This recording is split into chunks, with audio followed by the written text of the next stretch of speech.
All right, so now the one sensitive to myself, the Cialis versus Viagra, and obviously the only way you can talk about it is if you've tried it. And I've been there. I actually have a thing called Graves' disease. It's overactive thyroid, and it's caused me lots of problems. It's like your thermostat of your whole body, and it affects everything. Right to the point of actually my body was shutting down at one point. So like I'm probably in some medical book now. Anyways, that said, um, the difference between the two. All right, Ben, you're probably wondering. You hear, oh, this one's good for that, and that one's good for that, and they're both good for the end result, absolutely. And for the longest time, they're a hugely price difference. I think the one apparently has come down now. Well, check that one day, I guess. In the future, who knows? But yeah, Cialis came along and it was quite pricier. But I think it's off it's the drug companies, right? They're well, can I use the word assholes? I've used it now. They're assholes, right? Like now that they generics are allowed to make the product, they decided now suddenly they got room to drop it from like whatever it was 80, 90 down to 50, 60, that kind of thing. They can take off 30%, no problem, still make a fortune, because really, how much does it cost to make those damn little pills, right? Um, so that's to try to keep out the generics. But all those other years that they had their 10-year or 15-year that they weren't allowed to have any competition, they of course gouged the hell out of us. You guys are a little bit greedy.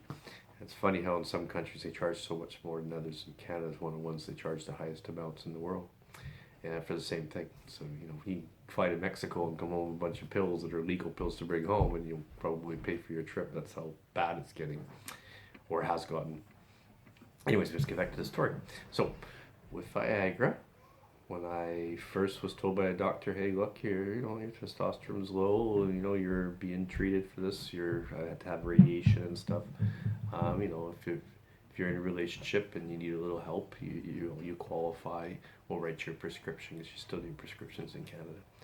And your pride, you don't do it at first, and then you figure, well, I'm kind of curious, anyways. Like, keep seeing these commercials saying 4 hours and go see your doctor if there's a problem. Well, 4 hours, that brings me back to my youth, though. That's pretty good. So I was like, okay, all right, let's try this out. So I tried the big V to enjoy the big V. And the thing with that one is it's timing. I mean, if your lady friend and you figure you're gonna we're gonna go out for dinner, movie, maybe a couple drinks at a pub afterwards or before, whatever. You figure 4 or 5 hours, and then come home and probably get going on stuff in case she gets tired and wants to pass out and sleep from having watched the movie and eaten and been working all day, that kind of stuff. So you kind of you got to time these things well. At first you don't really recognize that, so maybe you get home and you put the thing in your mouth, and an hour or so later you're not anything special than normal, and she's like disappointed because she knows she had if you're sure, like me, you say, I tried this tonight, let's see how it works and all that. And then she's disappointed because, well, 4 hours my ass kind of thing, right? So she passes out and falls asleep, and about 2 or 3 in the morning, you're going to get up for your normal pee, and all of a sudden you're hurting. Well, you're hurting because you got this raging hard on, and it ain't going away, and you can't even barely pee through it. You certainly can't aim standing up, because the things, most are bending upwards, mine included. So it's like, that ain't gonna work.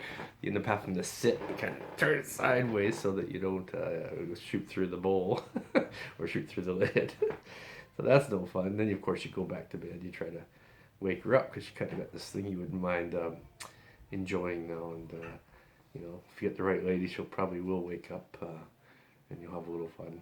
And then you've learned your lesson, and it's like, all right, before the movies, before the meal, before the drinking, let's get that 4 or 5 hours head start. However, if you go too early, then you'll have the problem of if you're at the restaurant and now what?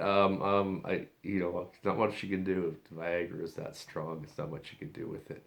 So this is flashing that I might have to do Viagra Cialis part two, or maybe just redo this whole one. I don't think I like it that much. Yeah, it's flashing. I think it stopped actually. And it's really giving me the warning, so I might as well just stop it in the race. Cheers.